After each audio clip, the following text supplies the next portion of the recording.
हैरानी की बात है और अफसोस इस बात का है कि इस प्रदेश के मुखिया सत्ता के नशे में इतने चूर हैं कि वो किसी से ना तो राय शुमारी करना चाहते हैं, ना किसी से मशवरा करना चाहते हैं।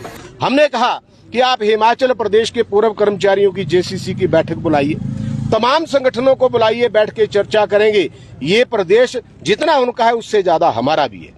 हिमाचल प्रदेश के कोने कोने से लोग यहाँ पर पहुंचे हैं, तो ये समझ लीजिए कि सरकार की नालायकी का जीता जागता नमूना है। 2 साल से जब से ये सरकार बनी है, हिमाचल प्रदेश का पूर्व कर्मचारी और वरिष्ठ नागरिक इतनी बुरी तरह से ग्रस्त हुआ है कि जिसका अंदाजा आप ये लगा सकते हैं कि हिमाचल प्रदेश के इन बुजुर्ग लोगों के पूर्व कर्मचारियों के हजारों करोड़ रुपए के चिकित्सा भत्ते के बिल, मैं कहता हूं कि ये सरकार इतनी संवेदनहीन है,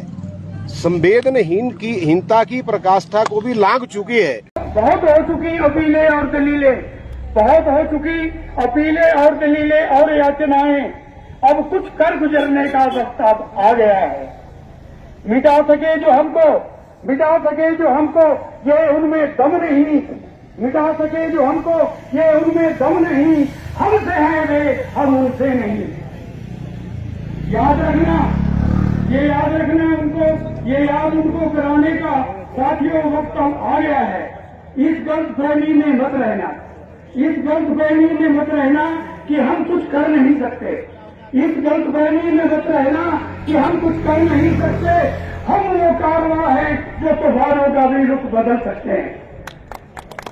कि लगभग 2 वर्षों से ज्यादा समय हो गया इस सरकार को जो व्यवस्था परिवर्तन का नारा देकर के सत्ता में आई थी, और आज बड़े दुख के साथ ये कहना पड़ रहा है कि जिन लोगों ने सारी उम्र इस प्रदेश की तरक्की के लिए अपनी लगा दी, इस प्रदेश की तस्वीर और तदबीर बनाने में लगा दी, सरकारी नौकरी करते हुए गुजार दी, आज वो उम्र के इस पड़ाव में आकर के हिमाचल प्रदेश के कोने कोने से लोग यहाँ पर पहुंचे हैं, तो ये समझ लीजिए कि सरकार की नालायकी का जीता जागता नमूना है।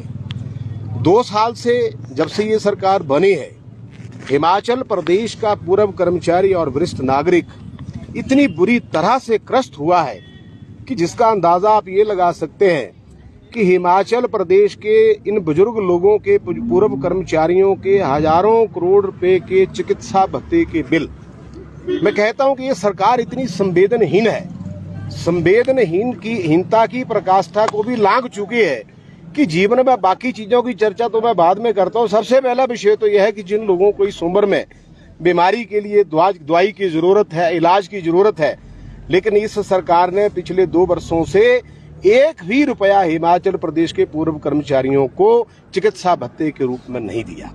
और इसी कड़ी के चलते हमारे सैकड़ों पूर्व कर्मचारी जो हैं वो स्वर्ग सिधार गए, दवाई के अभाव से, पैसे के अभाव से स्वर्ग सिधार गए। मैं सरकार से पूछना चाहता हूं, आप लोगों के माध्यम से सीधा आरोप लगाना चाहता हूं कि प्रदेश की सरकार, प्रदेश के मुख्यमंत्री ये बताएं कि क्या प्रदेश की सरकार में कोई मंत्री, कोई विधायक या स्वयं मुख्यमंत्री कोई बीमार नहीं हुआ 2 साल के अंदर? अगर हुआ है तो क्या उनके भी चिकित्सा भत्ते के बिल रोके हुए हैं? इस बात को लेकर के वो श्वेत पत्र जारी करें और प्रदेश की जनता, प्रदेश का पूर्व कर्मचारी आज जानना चाहता है कि जिन लोगों ने इस सरकार को चुन करके सत्ता में भेजा, आज वही सरकार उनकी जो उम्र है उसको तिनके करके खत्म कर रही है।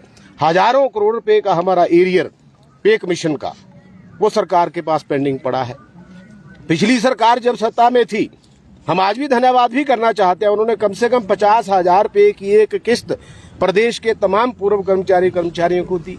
2 वर्षों से इस सरकार ने 1 पैसा नहीं दिया। हजारों करोड़ रुपए का कर्जा प्रदेश की सरकार ने ले रखा है।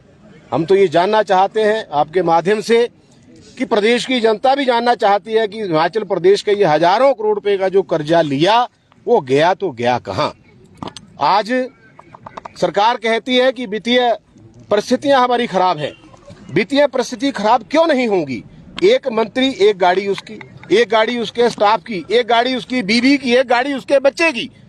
ये क्यों? जब प्रदेश की वित्तीय स्थिति ठीक नहीं है तो कम से कम सरकार अपनी चीजों के ऊपर भी अंकुश लगाए कि जितने भी टॉप पे बैठे अधिकारी हैं, एक एक गाड़ी उनके बच्चों को और बीवियों को घुमा करके शहर में लेके जाती है। क्यों? अगर व्यवस्था ठीक नहीं है तो खर्चे रोकने के लिए बहुत सारे उपाय करने की जरूरत है। लेकिन हैरानी की बात है और अफसोस इस बात का है कि इस प्रदेश के मुखिया सत्ता के नशे में इतने चूर हैं कि वो किसी से ना तो राय शुमारी करना चाहते हैं, ना किसी से मशवरा करना चाहते हैं।